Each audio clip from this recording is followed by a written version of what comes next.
number of atom per unit cell या unit cell contained, the total number of atom contained in the unit shell for a simple cubic called unit cell contained.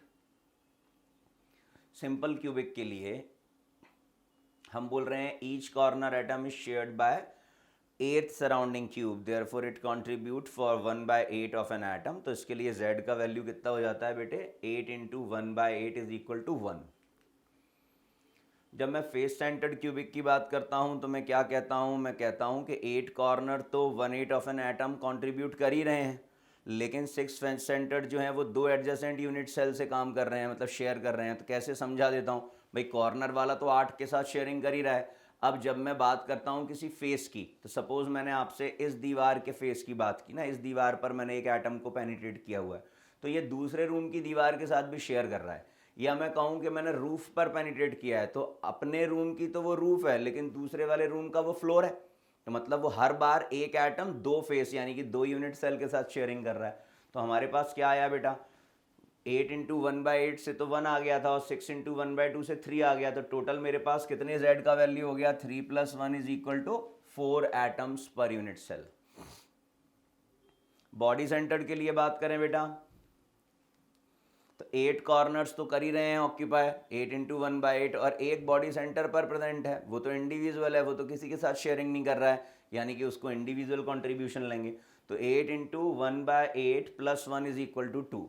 यहाँ मैंने आपको पहले भी एक बात बताई थी और फिर से एक बात बता रहा हूँ कि अगर BCC का जो अरेंजमेंट है वो एक ही एटम के द्वारा हुआ है, BCC का अरेंजमेंट अगर एक ही एटम के द्वारा हुआ है तब तो z की वैल्यू मैं लूँगा 2, लेकिन अगर 2 डिफरेंट एटम्स के द्वारा हुआ है तो z का वैल्यू जो मैं लूँगा वो लूँगा 1. हमेशा इस बात को याद रखिएगा कि अगर same element is forming BCC, then the value of z, that is number of atom per unit cell, is taken as 2. But when this BCC arrangement is formed by an molecule, means एक specific ion corner पर present है और एक specific ion body centre पर present है, तो मुझे Z का जो वैल्यू लेना पड़ेगा वो लेना पड़ेगा 1. हमेशा याद रखिएगा, इन molecule, if a molecule is forming BCC, then please take Z as 1, and if an element is forming BCC, then please take Z as 2. ये फॉर्मूला हमारे पास है, इस फॉर्मूले से हम बड़ी आसानी से चीज़ों को कर सकते हैं. Z का फॉर्मूला हमारे पास आया NC/8 + NF/2 + NI/1 for cube. For cube मैं लिख देता हूं, for cubic system, for cubic system. अब यहाँ पर उन्होंने बता दिया है NC है कॉर्नर पर प्रेजेंट नंबर ऑफ एटम जो मुझे पता है 8 होंगे, NF है 6 फेसेस पर प्रेजेंट एटम जो है 6, और NI है number of atom inside the cube, तो वैल्यू है 1. तो जब आप इसमें वैल्यू पुट करेंगे तो आपको सिंपल क्यूबिक के लिए, बॉडी सेंटर्ड क्यूबिक के लिए और फेस सेंटर्ड क्यूबिक के लिए बच्चों तीनों के लिए Z का वैल्यू मिल जाएगा. ये हमारी मदद और किस तरह के क्वेश्चन में करेगा कि अगर मान लो हमने कोई एटम मिसिंग कर दिया, कोई एटम जो है उसे हमने डिसलोकेट कर दिया है, तो हमें पता है कि नंबर ऑफ एटम क्यूब पर कितने होंगे, नंबर ऑफ एटम फेस पर कितने होंगे, तो हम इस फॉर्मूले में वैल्यू पुट कर कर वो स्पेसिफिक Z का वैल्यू कैलकुलेट कर सकते हैं. देखिए टेबल भी है सिंपल क्यूबिक के लिए, NC का वैल्यू है 8, NF है 0, NI है 0, तो Z का वैल्यू है 1. बॉडी सेंटर्ड के लिए NC है 8, NF है 0, NI है 1, तो Z का वैल्यू है 2. और फेस सेंटर्ड क्यूबिक के लिए NC है 8, NF है 6 और NI है 0, तो अपने पास Z का वैल्यू जो आया वो कितना आ गया, 4.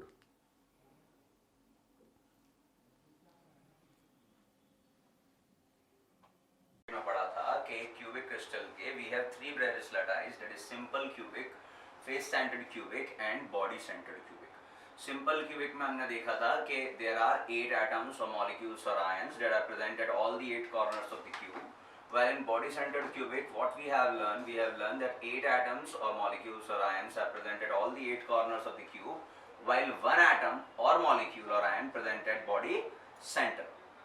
Face centered cubic में देखा था कि atoms, molecules and ions present at all the 8 corners of the cube and as well as present at 6 faces of the cube. उसके accordingly हम देखते हैं यहाँ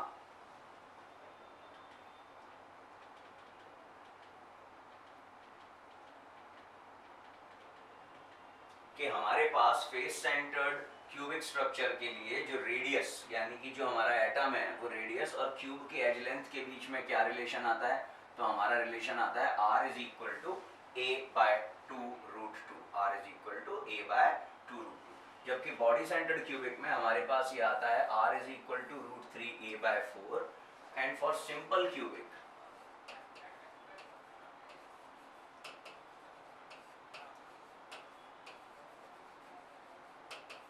हमारे पास आता है r is equal to a/2। अब आप बोलेंगे सर ये कैसे आता है, तो ये हम आगे अभी देखेंगे कि कैसे सिंपल क्यूबिक के लिए r is equal to a/2 आता है, कैसे FCC के लिए r is equal to a/2√2 आता है और कैसे BCC के लिए r is equal to √3 a/4 आता है। अब ये सारे अरेंजमेंट हमने पढ़ लिए। हमने पिछले क्लासेस में और किसके बारे में चर्चा की थी, हमने चर्चा की थी टेट्राहेड्रल वॉइड्स और ऑक्टाहेड्रल वॉइड्स की, जिसमें मैंने आपको बताया था कि how these voids are formed. अब हम बात करेंगे कि इतने सारे अरेंजमेंट के बाद per unit cell how many number of atoms we have, क्योंकि जब तक हम number of atom per unit cell नहीं समझेंगे कि किसी एक क्यूबिक लटाइस में कितने होते हैं, जब तक हम अरेंजमेंट के अकॉर्डिंगली उस स्ट्रक्चर उस कंपाउंड का फॉर्मूला नहीं पता कर पाएंगे। तो let's move towards number of atom per unit cell, number of atom per unit cell या यूनिट सेल कंटेंट। तो बेटा total number of atoms contained in the unit cell for a simple cubic lattice called the unit cell content. जितने atoms present हैं, number of shared atoms की मैं यहाँ बात करूंगा, उसे हम क्या कहते हैं बेटा, उसे हम कहते हैं number of atom per unit cell. It is represented by Z। Mostly इसे Z से रिप्रेजेंट करते हैं, कई सारी बुक्स इसे N से भी रिप्रेजेंट करती हैं, कई सारी बुक्स इसे किससे रिप्रेजेंट करती हैं, N से भी रिप्रेजेंट करती हैं। इसके लिए हम सबसे पहले इसे जनरली समझने का प्रयास करते हैं और फिर मेरे पास इसका एक जनरल फॉर्मूला है, उस जनरल फॉर्मूला से हम देखेंगे कि किस प्रकार से हम Z को कैलकुलेट कर सकते हैं। सबसे पहले हम बात करेंगे सिंपल क्यूबिक स्ट्रक्चर SC की। Each corner atom is shared by 8 surrounding cubes। फिर से मैंने बोला था कि जब भी हम क्यूब की बात कर रहे हैं हमारी आंखों के सामने रूम आना चाहिए। रूम में भी हमारे पास क्यूब की तरह कितने कॉर्नर होते हैं, 8। अब एक कॉर्नर जिस पर कोई एटम प्रेजेंट है वो 8 कॉर्नर और 8 कॉर्नर से क्या होगा, सराउंडेड होगा। वो 8 corner is surrounded by one corner is surrounded by 8 more corners. एक कॉर्नर और 8 कॉर्नर से सराउंडेड होगा, मतलब उसकी शेयरिंग कितने के साथ हो रही है, 8 के साथ हो रही है। तो हमने देखा कि each corner atom is shared by 8 surrounding cubes, therefore it contribute for 1/8 of an atom. एक क्यूब के एक कॉर्नर पर 8 एटम है, एक एटम है, तो उसके सराउंडिंग जितने भी क्यूब्स होंगे आप देखेंगे कि वो 8 और कॉर्नर्स, मतलब टोटल नंबर ऑफ कॉर्नर्स कितने होंगे उसके सराउंडिंग, 8। तो एक एटम 8 और कॉर्नर के साथ शेयरिंग कर रहा है। इसका मतलब क्या हो गया कि जब मैं Z की वैल्यू उसके लिए निकालूंगा तो मैं निकालूंगा Z is equal to 8 into 1/8, that is 1 atom per unit cell in simple cubic।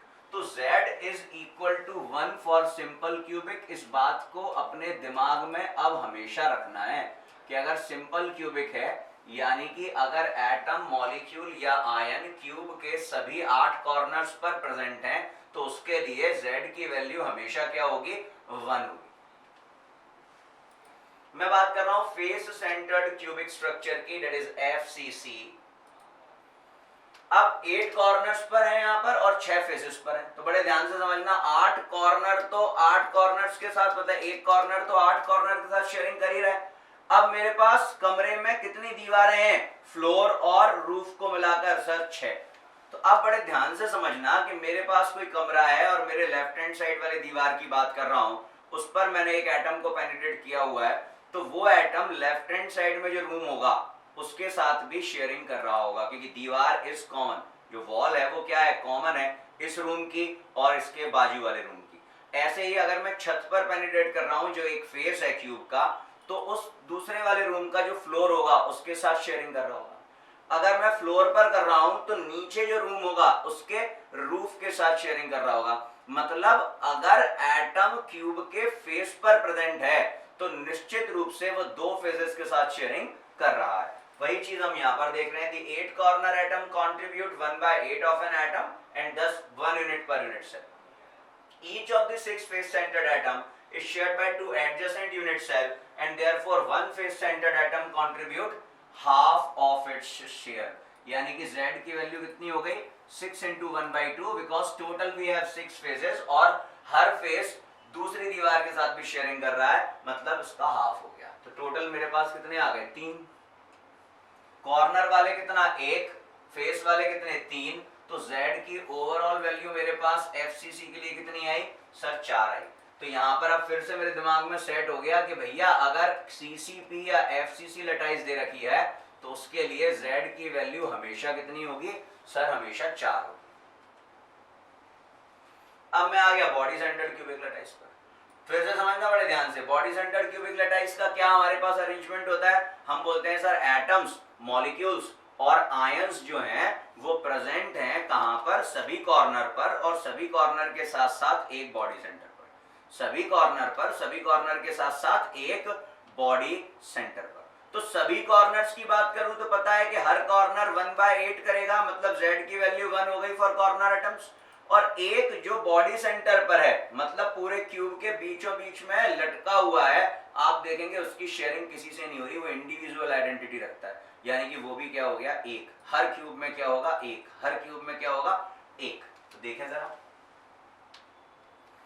Each corner atom contribute 1 atom per unit cell, so total 1 + 1 = 2 atoms. तो z की वैल्यू क्या हो गई 2। अब यहां एक बात बेटा जो ध्यान रखने वाली है, जो हम मोस्ट ऑफ द टाइम भूल जाते हैं, वो बता दे।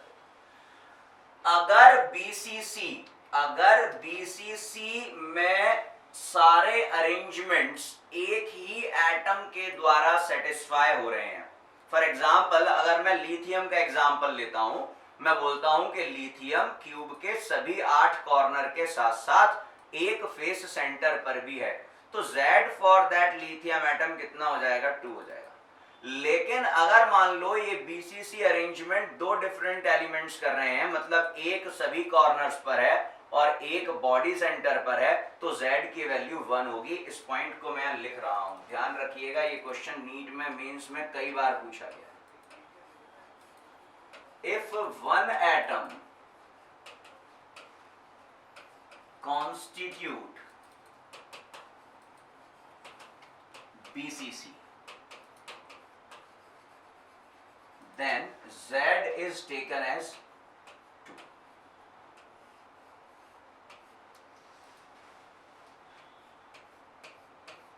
If 2 different atoms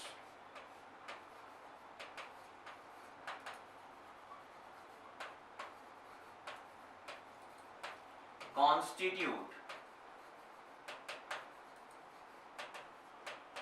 BCC, then Z is equal to 1.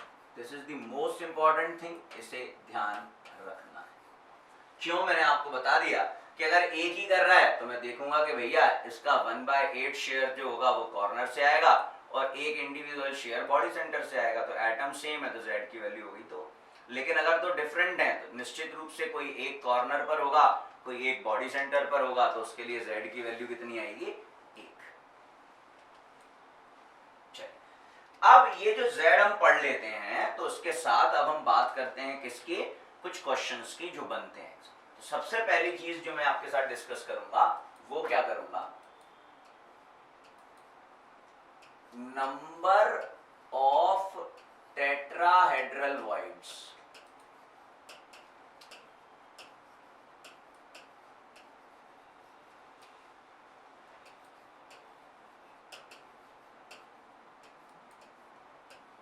बराबर 2Z होता है, twice of the number of atom per unit cell. और हम ये बात पहले भी कर चुके हैं कि जितने भी वॉइड्स हमने पढ़े, 2 वॉइड्स पढ़े, एक टेट्राहेड्रल और एक octahedral, these voids are for FCC। ये वॉइड्स किसके लिए हैं, फेस सेंटर्ड क्यूबिक के लिए हैं या क्यूबिक क्लोज पैकिंग CCP के लिए हैं। और हमें पता है FCC और CCP के लिए Z की वैल्यू कितनी होती है 4, तो मैं यहां पर लिखूंगा 2 into 4 is equal to 8। तो नंबर ऑफ टेट्राहेड्रल वॉइड्स मेरे पास कितनी हो गई बेटे? नंबर ऑफ टेट्राहेड्रल वॉइड्स हो गई मेरे पास 8। अब समझिएगा octahedral voids, number of octahedral voids,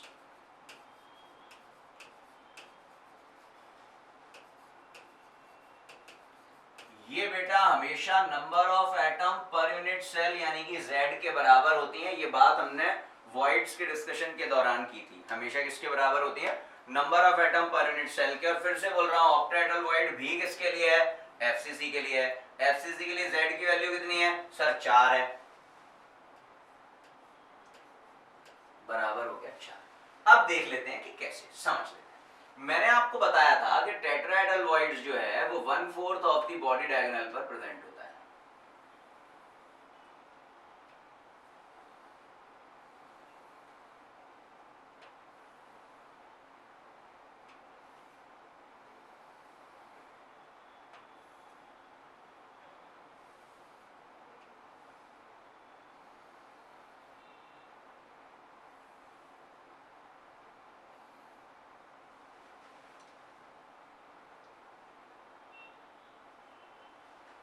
और बॉडी डायगोनल क्या होता है? हमने बात की थी कि सर बॉडी डायगोनल होता है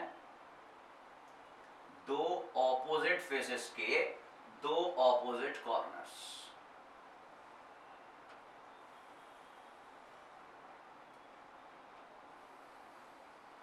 दो ऑपोजिट फेसेस के दो ऑपोजिट कॉर्नर्स। और टेट्राहेड्रल वॉइड उस बॉडी डायगोनल के 1/4 पर प्रेजेंट होता है। ये बात भी मैंने आपसे की थी।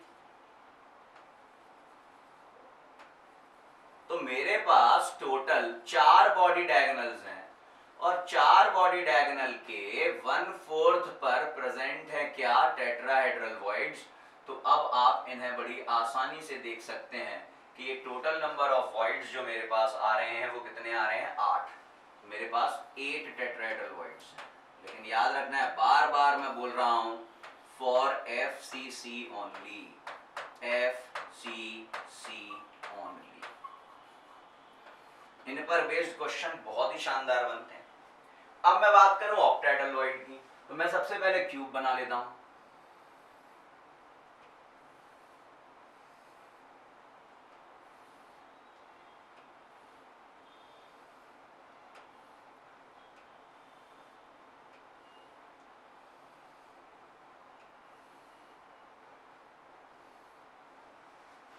और क्यूब बनाकर मैं फिर से आपसे कहूंगा कि बच्चों जल्दी से बताओ कि क्या पोजीशन होती है ऑक्टाहेड्रल वॉइड की। तो आप बोलोगे सर आपने बताया था कि all edge centre of the cube. तो a cube has how many edges?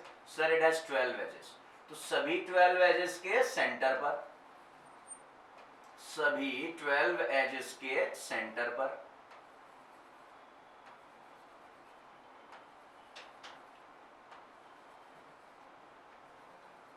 और साथ साथ सर आपने बताया था कि एक बॉडी सेंटर पर भी प्रेजेंट होता है। ये रहा बॉडी सेंटर पर। तो ये किसका रिप्रेजेंटेशन बताया सर आपने? सर ये आपने ऑक्टाहेड्रल वॉइड का रिप्रेजेंटेशन बताया। अब देखें कि क्या ऑक्टाहेड्रल वॉइड्स के नंबर Z यानी कि 4 के इक्वल आ रहे हैं, क्योंकि बार बार हम बोल रहे हैं कि वॉइड्स आर फॉर FCC। तो FCC में Z की वैल्यू कितनी होती है? 4 होती है। तो जरा देखते हैं भाई कितने एजेस है मेरे पास? सर मेरे पास 12 एजेस हैं। कितने एजेस हैं? 12। अब बेटा बड़े ध्यान से समझना कि अगर मैं एक एज की बात करूं तो वो एक एज 4 और कमरों की एज हो सकती है। या मैं आपको इसे सिंपली अगर समझाना चाहूं तो मैं कहूंगा ये देखिए ये 4, ये देखिए ये 4, ये देखिए ये 4 और ये देखिए ये 4। तो टोटल नंबर ऑफ एजेस मेरे पास है 12 और वो कितने के साथ शेयरिंग हो रही है? 4 के साथ शेयरिंग हो रही है। तो देखते जाइएगा 12 डिवाइडेड बाय 4, क्योंकि 4 के साथ शेयरिंग कर रहा है। क्या ये किसी के साथ शेयरिंग कर रहा है? नहीं सर, ये तो इंडिविजुअल है। बॉडी सेंटर वाला तो किसी के साथ शेयरिंग नहीं करता है। तो देखिए वैल्यू कितनी आ गई? 4। और यही मेरे पास Z की भी वैल्यू है। तो ये मेरे पास नंबर ऑफ ऑक्टाहेड्रल वॉइड्स कितनी आ गई हैं? नंबर ऑफ ऑक्टाहेड्रल वॉइड्स जो आ गई हैं मेरे पास वो आ गई हैं 4। कैसे आई हैं? क्योंकि ऑक्टेट अलॉइड्स जो हैं वो सभी एज सेंटर पर प्रेजेंट है और एक बॉडी सेंटर पर, तो जो एज हैं वो एज 4 और एजेस के साथ शेयरिंग कर रही है, मतलब टोटल मेरे पास 12 एजेस हैं, 1/4 इनका शेयरिंग हो रहा है, तो 12 इंटू 1/4 इज 3, और एक बॉडी सेंटर है जो किसी के साथ शेयरिंग नहीं कर रहा है, तो +1, तो 4 मेरे पास वैल्यू आ गई number of octahedral voids, that is equal to 4। ये भी किसके लिए, फॉर FCC ओनली।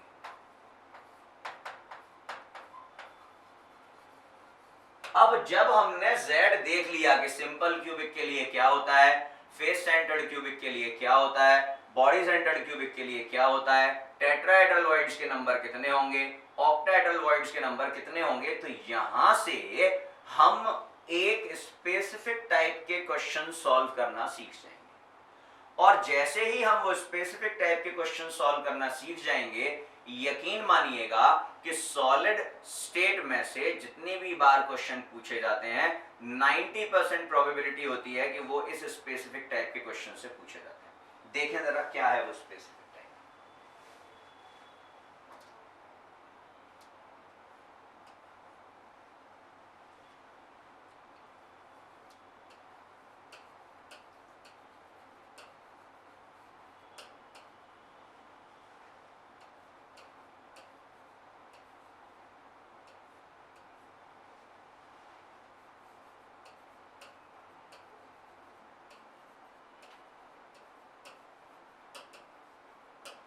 हमने बोला है कि हमारे पास दो एलिमेंट्स हैं, कौन कौन से दो एलिमेंट्स हैं, P और Q, और वो एक सॉलिड का फॉर्मेशन कर रहे हैं, एक क्रिस्टल का फॉर्मेशन कर रहे हैं।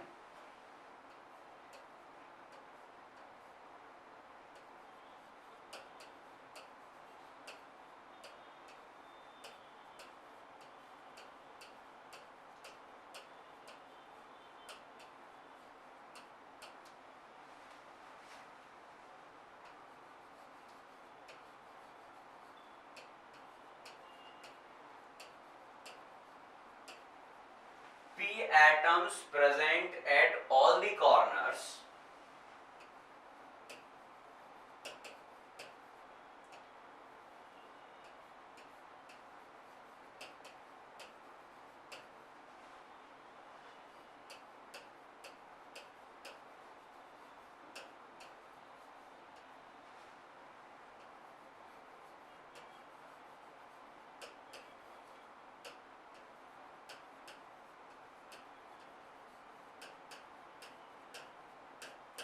while Q atoms are present at all the face center। P कहां पर प्रेजेंट है, सभी कॉर्नर्स पर प्रेजेंट है, और Q कहां पर प्रेजेंट है, Q सभी फेस सेंटर पर प्रेजेंट है।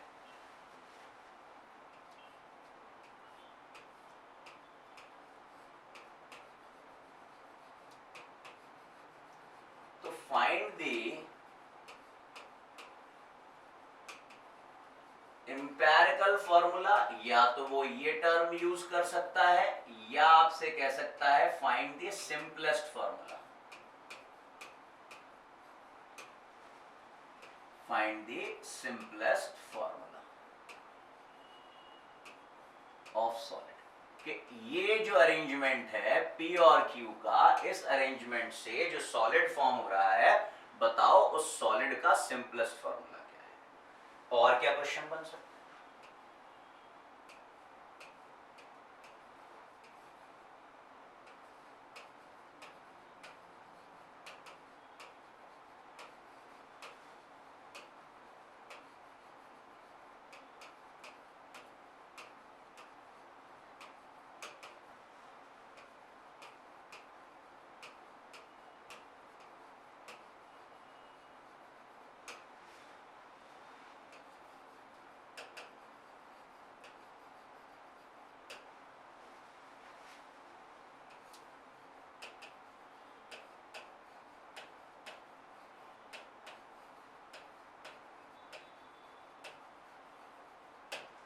कि अगर एक एटम को कॉर्नर से हटा दिया जाए, एक एटम जो कॉर्नर पर है वो कौन है, P, बोल रहा है कि अगर एक एटम को कॉर्नर से हटा दिया जाए तब बताओ क्या सिंपलेस्ट फॉर्मूला बनेगा।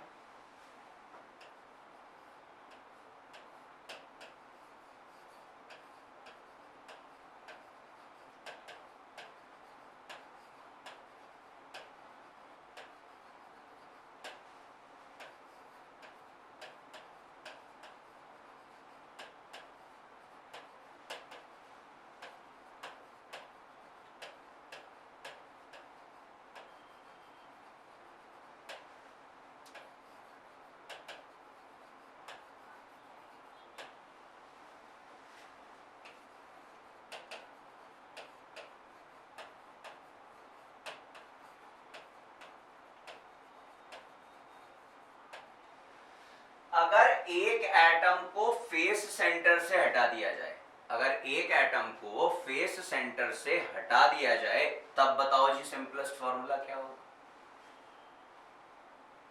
सबसे पहले इन तीन क्वेश्चंस को देखते हैं, समझते हैं।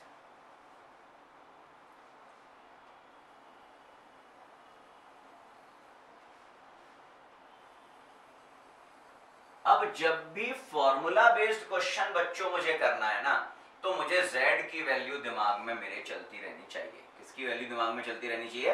z की वैल्यू दिमाग में चलती रहनी चाहिए। चलिए जरा सबसे पहले क्वेश्चन को देखते हैं।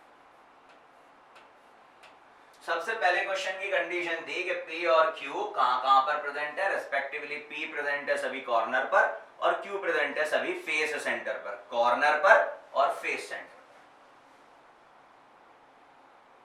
चूंकि P सभी कॉर्नर्स पर प्रेजेंट है,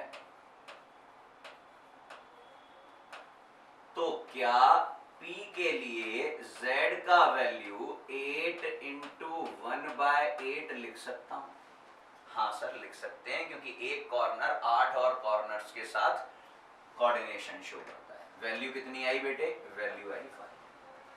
अब P कहां पर था? कॉर्नर पर। Q कहां पर है? Q सभी फेसेस पर प्रेजेंट है, ऑल फेस सेंटर्स पर। कहां प्रेजेंट है? सभी फेस सेंटर पर प्रेजेंट है। सर सभी फेस सेंटर पर प्रेजेंट है, तो इसके लिए Q की वैल्यू क्या होगी? मुझे पता है कि हर फेस 1/2 शेयरिंग करता है, तो 6 फेस भी 1/2 ही करेंगे। 6 इंटू 1/2 कितनी वैल्यू आ गई बेटे? 3। तो अब ये जो मेरे पास वैल्यू आ गई, किसकी वैल्यू आ गई? P और Q के Z की, यही मुझे फॉर्मूला बता देंगी। जो मेरे पास एलिमेंट्स के लिए Z की वैल्यू आई है, उन करस्पॉन्डिंग वैल्यूज का मल्टीप्लाई उन एलिमेंट से कर दो। तो P के लिए वैल्यू कितनी आई थी? 1। Q के लिए वैल्यू कितनी आई थी? 1। तो PQ is the formula. PQ क्या हो गया जी? PQ हो गया फॉर्मूला। फर्स्ट क्वेश्चन का आंसर जो हो गया सिंपलेस्ट फॉर्मूला या एम्पिरिकल फॉर्मूला, वो क्या हो गया बेटे? वो हो गया PQ। आइए अब क्वेश्चन नंबर 2 पर आ जाते हैं।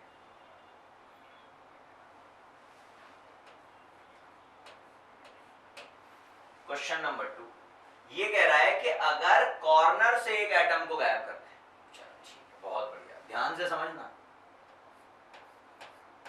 नंबर ऑफ कॉर्नर्स कितने हैं मेरे पास? 8। तो नंबर ऑफ कॉर्नर एटम्स भी कितने हुए? 8। 1 corner atom is missing. 1 corner atom is missing. एक गायब हो गया ना, रिमूव कर दिया है, तो मेरे पास कितने एटम बचे? तो अब नंबर ऑफ कॉर्नर एटम्स जो मेरे पास आए, वो मेरे पास आए बेटा 8 - 1 इज इक्वल टू 7। हाँ सर आए। तो बेटा Z फॉर P यानी कि कॉर्नर एटम्स कितना हो गया? 7/8। तो ये जो वैल्यू मेरे पास आई है, वो आई है P के Z की, कब? जब एक P को कॉर्नर से हटा दिया, क्योंकि शेयरिंग तो भैया 1/8 की रहेगी, नंबर आप कितने भी कम कर दो, लेकिन एक कॉर्नर है तो 8 कॉर्नर से सराउंडेड होगा। क्या फेस सेंटर में हमने कुछ किया है? नहीं सर, सेकंड क्वेश्चन में हमने केवल और केवल कॉर्नर एटम को हटाया है। तो Z ऑफ Q तो कांस्टेंट ही हुआ ना, Z ऑफ Q तो कांस्टेंट ही हुआ। 6 इंटू 1/2 इज इक्वल टू कितना आ गया? 3 आ गया। तो Z ऑफ Q आ गया मेरे पास 3। तो फॉर्मूला क्या आया? फॉर्मूला आया P 7/8 और Q 3। P 7/8 और Q 3। लेकिन बेटा फॉर्मूला हम कभी भी फ्रैक्शनल फॉर्मेट में नहीं लिखते हैं, हमें ऐसे होल नंबर में कन्वर्ट करना पड़ेगा। और होल नंबर में कन्वर्ट करने के लिए क्या करना पड़ेगा? होल नंबर में कन्वर्ट करने के लिए इस पूरे फॉर्मूला से 8 से मल्टीप्लाई करना पड़ेगा। ये जो पूरा फॉर्मूला है उसमें किससे मल्टीप्लाई करते हैं? 8 से मल्टीप्लाई करते हैं। 8 से मल्टीप्लाई करेंगे तो देखो हमारे पास आएगा P7 Q 24। P7Q24. So this is the simplest formula जो हमें मिला कब, जब एक कॉर्नर एटम को हमने रिमूव कर दिया, हमने गायब कर दिया। एक कॉर्नर एटम को हमने रिमूव कर दिया मतलब हमने गायब कर दिया। ठीक है जी। अब देखें तीसरा वाला केस।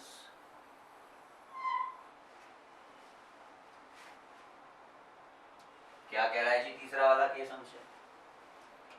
अब वो कह रहा है कि यार अगर एक एटम को फेस से गायब कर दूं, कहां से गायब कर दूं? फेस से। मतलब अभी कॉर्नर से तो कुछ भी नहीं कर रहे, कॉर्नर में तो 8 थे, 8 ही, तो z ऑफ p में तो अभी कोई चेंज नहीं आएगा। इट इज 8 इंटू 1/8, क्योंकि तीनों क्वेश्चन अलग अलग है ना। अब number of face centred atom कितने होते हैं? Number of face centred atom होते हैं जी 6। चलो लिख देता हूं, number of face centred atom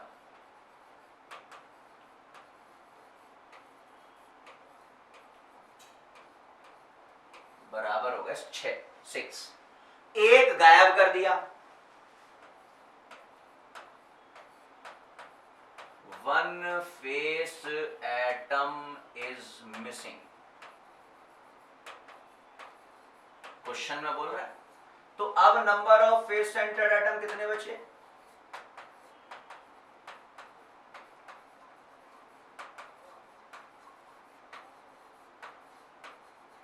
sir ये बचे 6 माइनस 1 इज इक्वल टू 5। कितने बच गए? 5। अब इसके z की वैल्यू निकालें तो मुझे पता है यार फेस है तो 1/2 की शेयरिंग करेगा, तो z ऑफ q मेरे पास आ गया 5/2। कितना आ गया? 5/2। ठीक है जी, अच्छी बात है।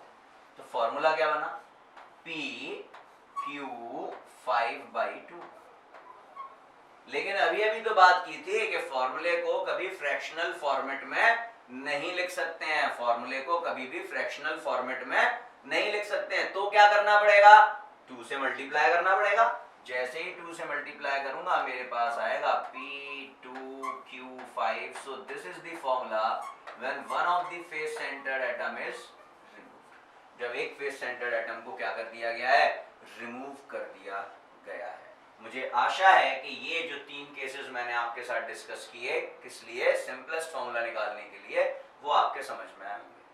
अब आगे बढ़ते हैं और जरा समझते हैं फिर से कि क्या कहानी हो सकती है। अब आगे बढ़े तो अब मैं फिर से एक क्वेश्चन लिखता हूं, और वो क्वेश्चन लिखते समय मैं अब आपसे बात करूंगा 3 एलिमेंट्स की, जिसमें से एक कोई क्रिस्टल लैटाइस का फॉर्मेशन कर रहा होगा, एक कोई टेट्राहेड्रल वॉइड में होगा, एक कोई ऑक्टाहेड्रल वॉइड में होगा। तो हम चर्चा करेंगे कि अब उनसे किस तरह के क्वेश्चंस बनेंगे, और जैसे ही वो क्वेश्चन हम सॉल्व करने लायक हो जाएंगे वैसे ही हम 4 नंबर प्राप्ति की ओर बढ़ जाएंगे, क्योंकि नीट और मेंस में क्वेश्चन का नंबर होता है 1। तो बेटा हमने अभी देखा कि पैकिंग फ्रैक्शन क्यूबिक क्रिस्टल के 3 अलग अलग ब्रेविस लैटिस में हम कैसे कैलकुलेट करते हैं और वो क्या आते हैं। ये फिर से हमने टेबुलर फॉर्म में लिख रखा है। सिंपल क्यूबिक के लिए, फेस सेंटर्ड क्यूबिक के लिए, बॉडी सेंटर्ड क्यूबिक के लिए, this is the relation between radius of the sphere and edge length of the cube. This is the relation between the volume of the cube and the volume of the sphere, and finally this is the value of packing density in terms of pi. This is very important and you should learn it.